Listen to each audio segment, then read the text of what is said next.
Let's mic news at 9। Let's mic समाचारों के साथ मैं महेश सिंह। दुनिया में एक बार फिर परमाणु रेस तेज होती दिख रही है।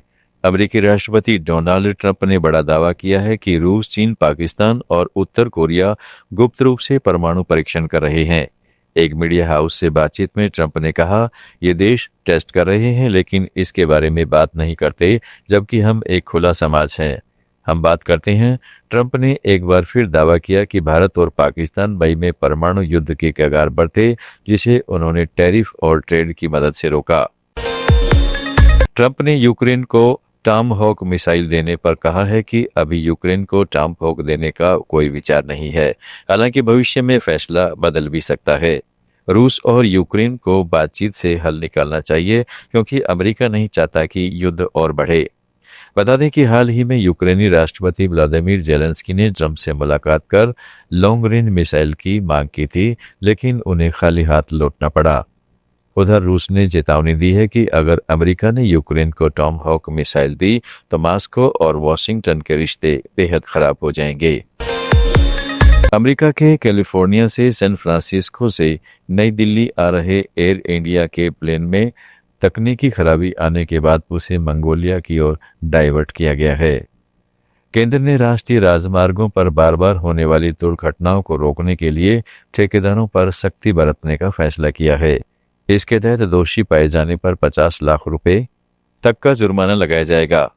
परिवहन मंत्रालय ने पूरे देश में 3,500 से अधिक दुर्घटना प्रवण स्थलों की पहचान की है, जहां पिछले 3 साल में कम से कम 5 हादसे हुए हैं। इन्हें ठीक करने के लिए ठेकेदारों को 90 दिन का समय दिया गया है। गौरतलब है कि पिछले साल राष्ट्रीय राजमार्गों पर 14,000 से ज्यादा मौतें हुई थी, जो कुल सड़क हादसों का 30% है। अब इन ब्लैक स्पॉट्स पर इंजीनियरिंग सुधार, साइनेज और लाइटिंग जैसे उपाय अनिवार्य होंगे, अन्यथा ठेकेदारों की अनुबंध रद्द करने की भी योजना है। तेलंगाना कांग्रेस के कार्यकारी अधिकारी टी जग्गा रेड्डी ने Hyderabad disaster response and asset protection agency hydra पर अवैध निर्माण के खिलाफ राज्य सरकार के अभियान को बदनाम करने का आरोप लगाया है। हैदराबाद में एक प्रेस कॉन्फ्रेंस में उन्होंने कहा है कि हाइड्रा का काम अवैध इमारतें हटाना है, लेकिन कुछ अधिकारी विपक्षी बीआरएस के इशारे पर काम कर रहे हैं, जिससे सरकार की छवि खराब हो रही है। उन्होंने हाइड्रा कमिश्नर से पारदर्शिता की मांग की और कहा कि संगारेड्डी जैसे क्षेत्रों में पहले ही अफवाहों से दहशत फैली हुई है। दूसरी ओर बीआरएस ने हाइड्रा के ध्वस्तीकरण अभियान को क्रूर बताते हुए पीड़ितों की फोटो प्रदर्शनी लगाई है। मणिपुर के लंगोल इलाके में रह रहे सैकड़ों विस्थापित परिवार बेदखली के आदेश से घबरा गए हैं। उन्होंने राज्य सरकार को सुरक्षित वापसी सुनिश्चित करने की गुहार लगाई है।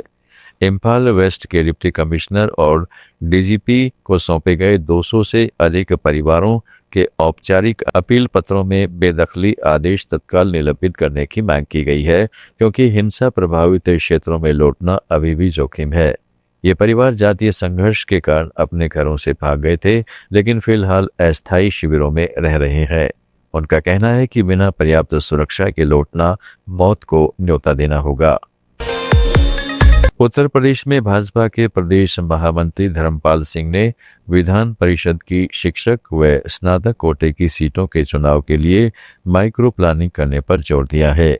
पार्टी के प्रदेश मुख्यालय में चुनाव की तैयारी की समीक्षा करते हुए उन्होंने कहा है कि यह चुनाव पूरी तरह से प्रबंधन पर आधारित है। ऐसे में बूथ स्तर पर हर बिंदु को ध्यान में रखकर माइक्रो प्लानिंग करना जरूरी है। इसके जरिए ही अनुकूल परिणाम हासिल किए जा सकते हैं। उन्होंने कार्यकर्ताओं से अधिक मतदाता बनाने, उनसे संपर्क संवाद करने और मतदान के दिन अधिकतम वोट डलवाने पर ध्यान केंद्रित करने के लिए कहा है। उन्होंने प्रत्येक कार्यकर्ता को योग्यता और क्षमता के आधार पर जिम्मेदारी देने की भी बात कही है। आप सुन रहे थे let's mic more than radio. Follow कीजिए हमें हमारे सोशल मीडिया प्लेटफॉर्म्स पर।